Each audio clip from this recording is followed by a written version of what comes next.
welcome back. In this video, we are going to see how to swap two variables without using a third variable by using XOR swapping technique. And here we are developing with help of Python. Okay. And guys, please go ahead for the basic part of Python, which is available in the series. And these are the examples which I am going to cover in upcoming videos also. And this is one example swap of variables A and B without using third variable.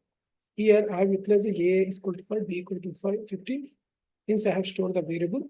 Now here using XOR swapping technique, A comma B, B bitwise operator A, and A bitwise operator B, B bitwise operator B. This we call it as XOR operator also.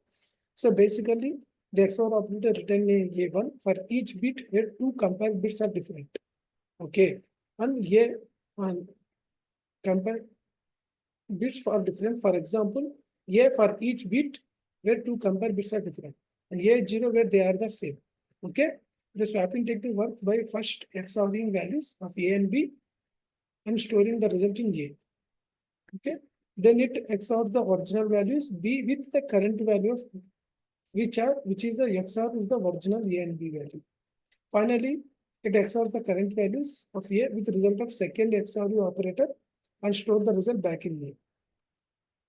Okay, this technique works because of XOR has a following properties. Now, I have executing the code. So it is giving A equal to 10, B equal to 5. So basically here we are swapping the two variables without using third by using XOR technique. Okay. Now, if you see here, okay, here program that extract each digit and integer in the reverse order. Here basically we are creating one function and it is providing the argument num and it is converting the num to string. First we need to convert into string, then later we converting them back to the digit also integer value. So reverse string, this is the main logic guys. We are reversing the string. So reverse string I have created here global variable string num colon -1. So I am creating again convert each character back to an integer stored in a list. So I'm creating one variable. Here I'm converting the each character into, earlier it was string type, now converting into integer per digit in reverse string. So I have created one global variable and this string it is going to convert and make it into the list. Okay. Then here I have provided the num equal to 1, 2, 3, 4, 5. So reverse of it is extra digit sum, extra digit num here. Okay, sorry num.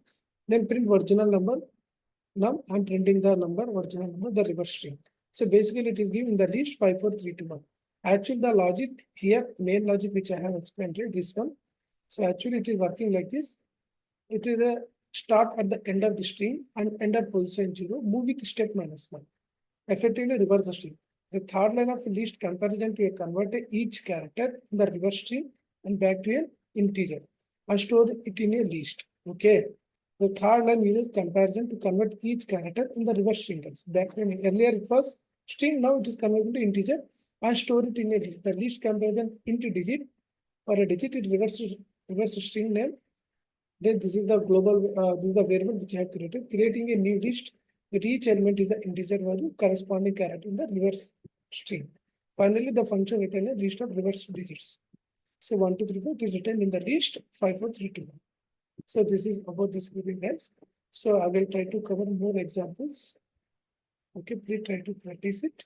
It will help you to understand the ETL logics more for data analytics and data engineering purposes. Thank you guys.